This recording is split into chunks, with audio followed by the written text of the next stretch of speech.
Hey, what's up, y'all? Sean here at Blue Ridge Silverhound. Hope everyone's having a great start to your day. All right, so tax season kind of officially done, right? April 18th or whatever that last day is, this past Monday, marked kind of the end of the tax filing year, unless you opted for an extension. But I wanted to take some time to talk a little bit about a couple of the biggest mistakes resellers on eBay have been doing for a while, and I've seen it talked about online, and specifically Facebook and a few other sites. I've heard of people just having a hell of a time trying to manage their taxes, understanding how everything works with eBay, especially for a lot of new sellers that are getting into it. And we've seen quite the fair share of new sellers coming into eBay over the pandemic period. All right, so from the last 2 years. And it's really been a wide eye-opening experience for a lot of them. Okay, a lot of people will tell you, yeah, it's not worth it because the fees are too high. And they're just going to come up with some lame excuse as to why selling on eBay is overrated. And I'm going to tell you, it's not.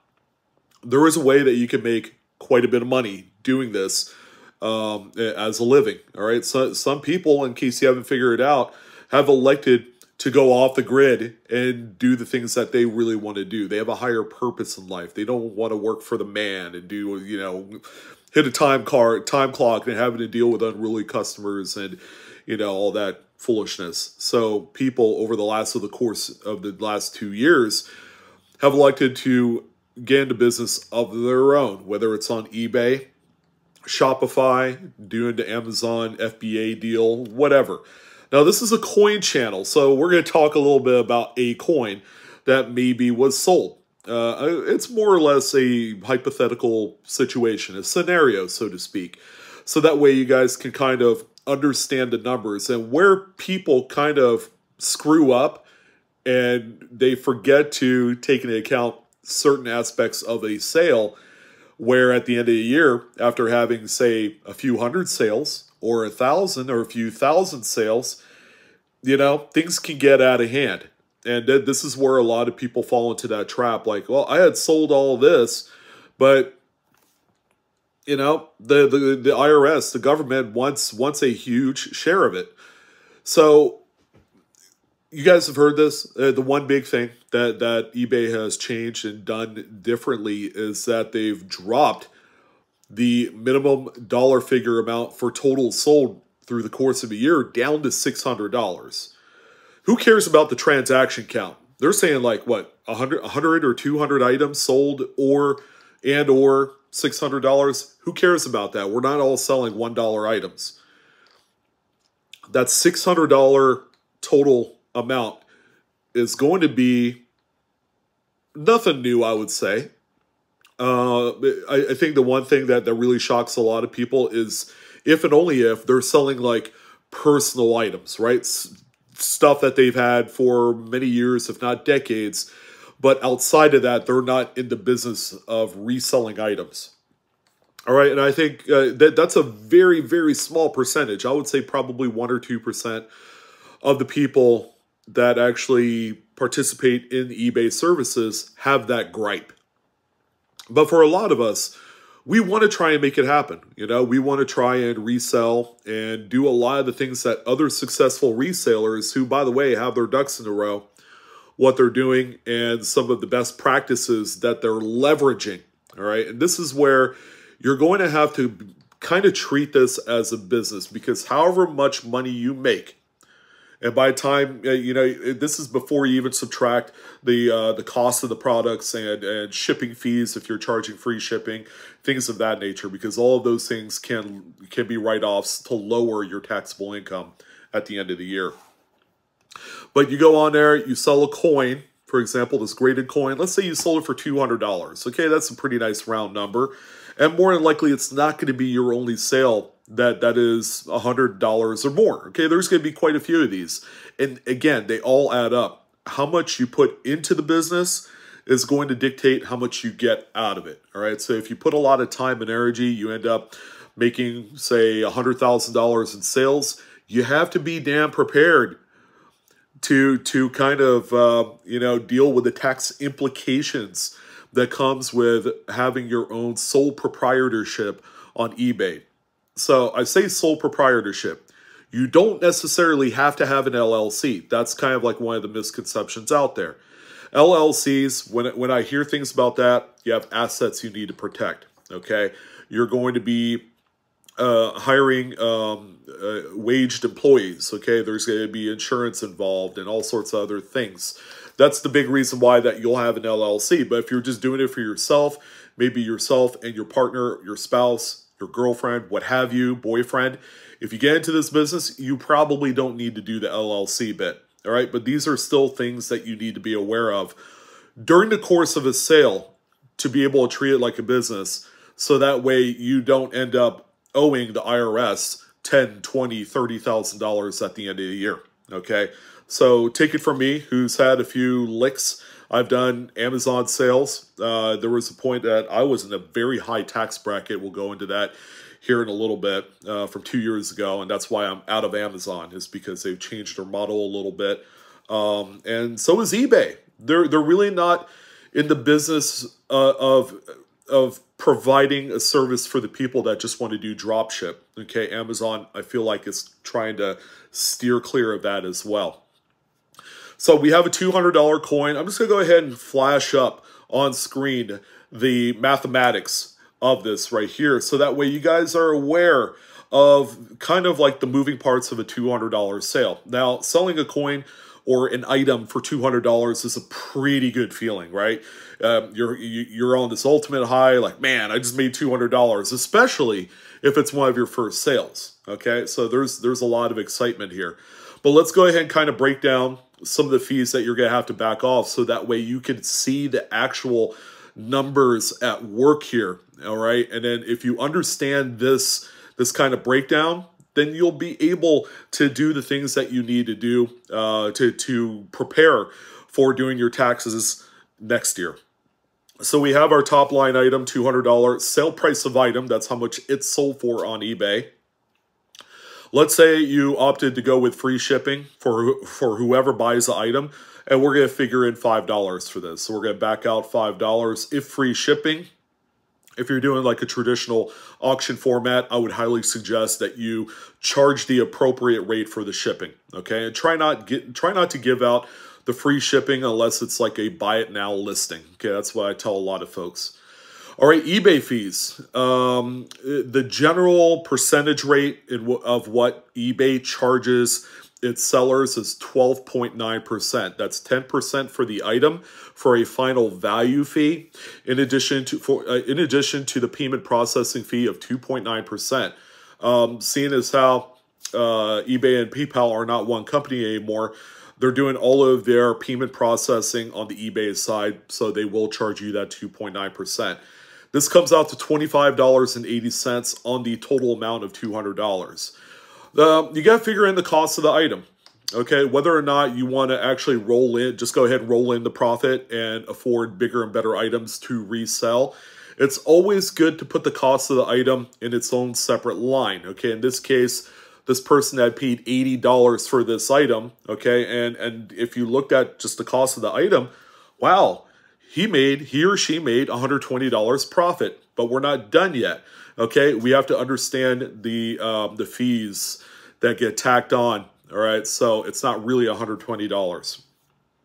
That $50 with the red question marks, that's going to be the thing that most people don't realize that they need to back out of a sale. Now, $50 is the most extreme amount of money for the item. That's exactly 25% of the price of the cost of the item, not the cost, but the actual sale price of the item that you had made on eBay. All right, so please recognize that $50 is the absolute highest.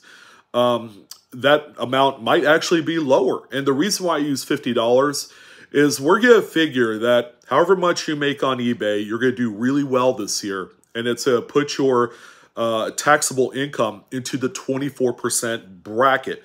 And the way that kind of works for the tax rate at 24%, if you're a single filer, that's $86,376 of income up to $164,925.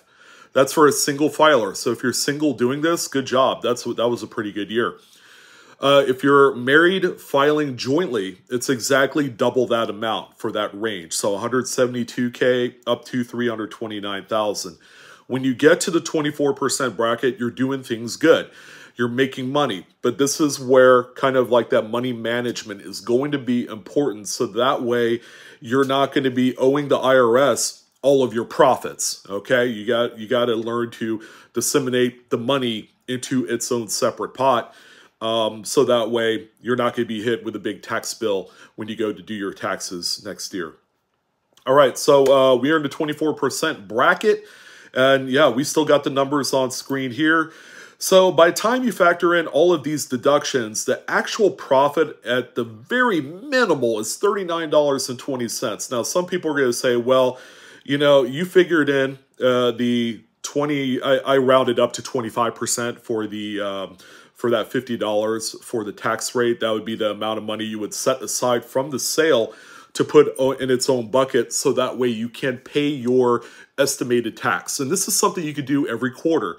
Go on irs.gov and go ahead and pay your estimated tax based off of your sales, okay? But what I didn't figure in here was the cost of the item.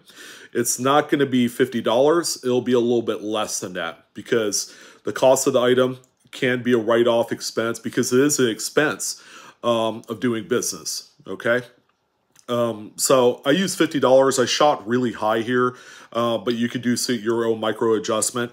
It's always good to run some sort of spreadsheet to manage your costs in this particular fashion. You'll have a few different rows and cells and stuff like that, or you could break down the amount to make it easy. All right, and then every time you sell an item, you go on your spreadsheet for that month, and you go ahead and write down the item number and then the sale price and then blah, blah, blah, blah, and then you're good to go. All right, but as long as you have the money in a pot, and keep in mind it takes about 2 days for eBay to send you the money direct deposit into your account, the first and foremost thing you have to do is you have to split up the money. Okay, let's say if you sold 10 items in the course of a week, that totaled $1,000. Make sure you take out the estimated kind of tax rate amount, which in this case I used 25% just to round it up. I could use 24%, but you know. So you'll take out that amount of money and put it in like savings. And then when you go to do your quarterly tax, okay, you'll go onto the IRS website and just pay the estimated amount.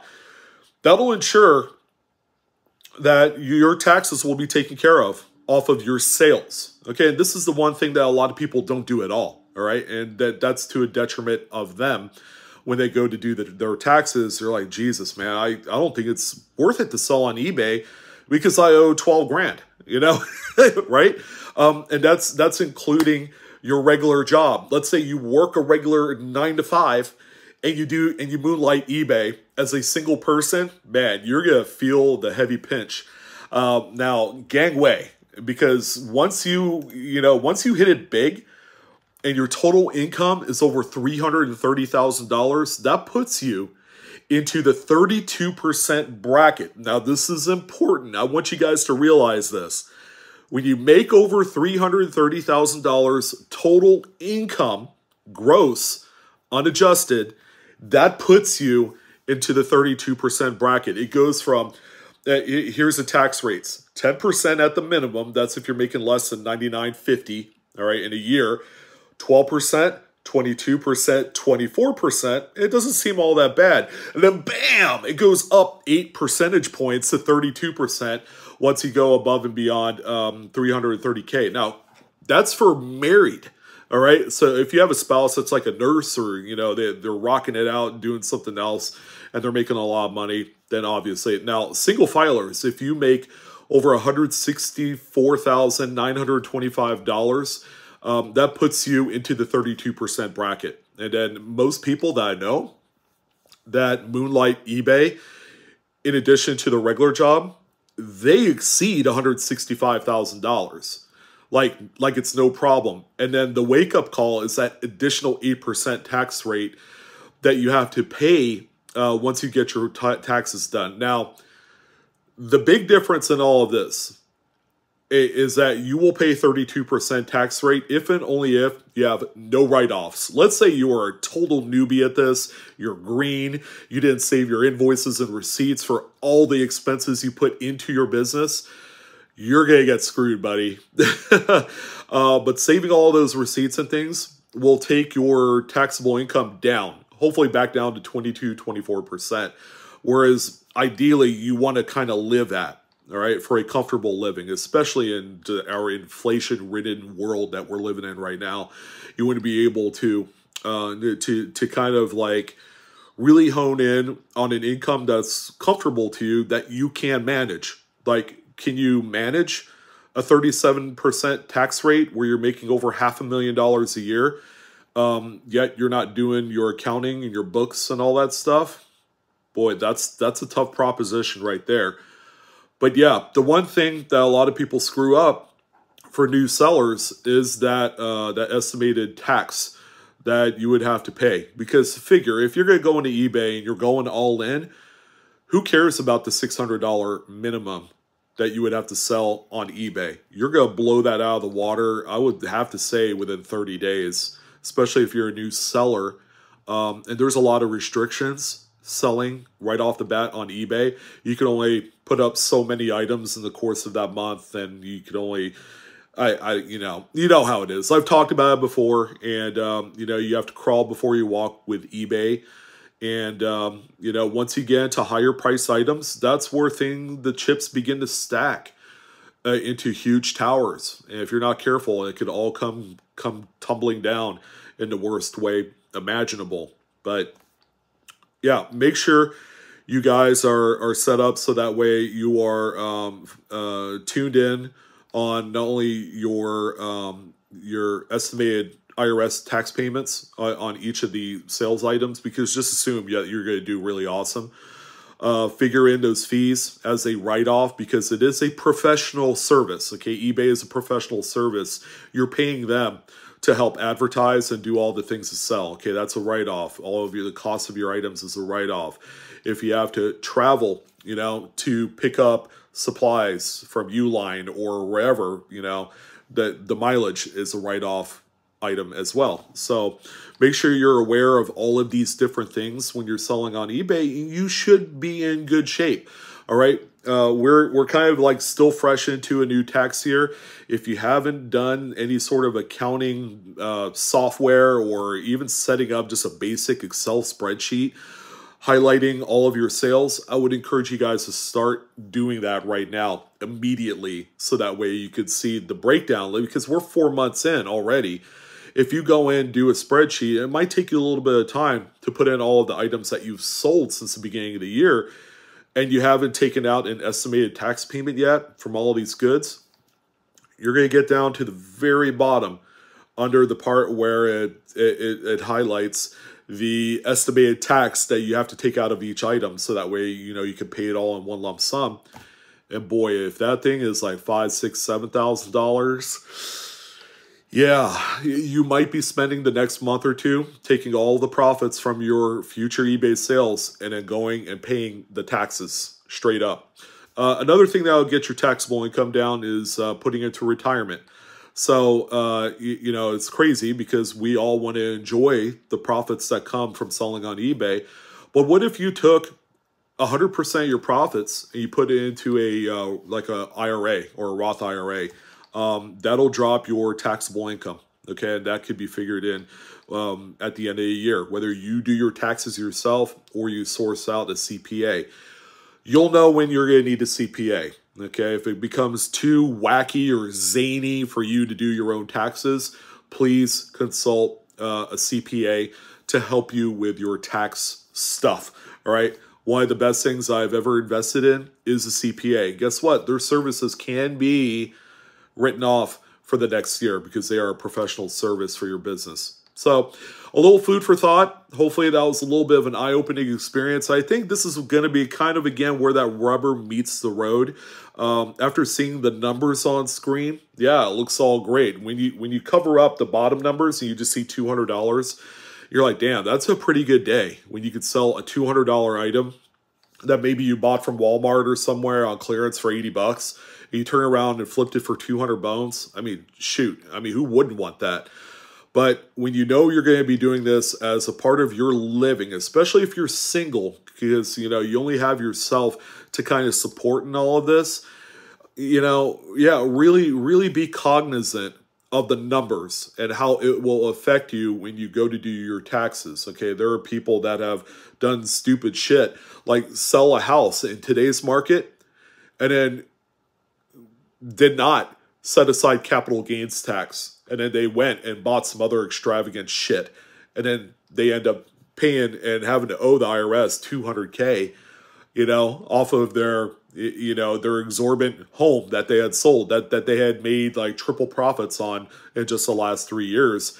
Yeah, don't be that guy. There's been a lot of horror stories of those particular instances where those occur.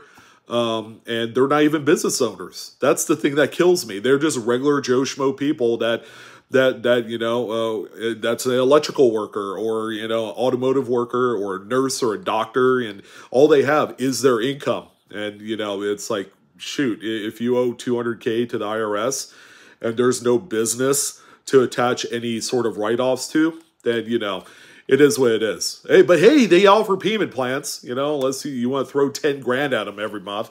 Hopefully you have really good income at that point.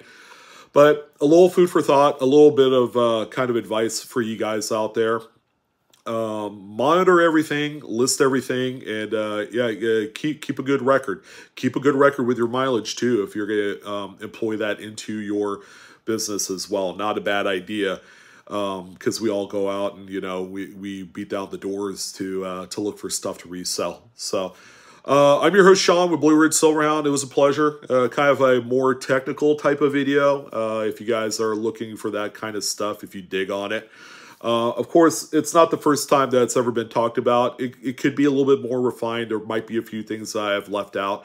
But the basics are still true. Okay? Estimated tax, fees, cost of item, and all that great stuff. Make sure that you have them all kind of like parted in its own category, so that way you can understand the breakdown of how you get to a sale and its little parts.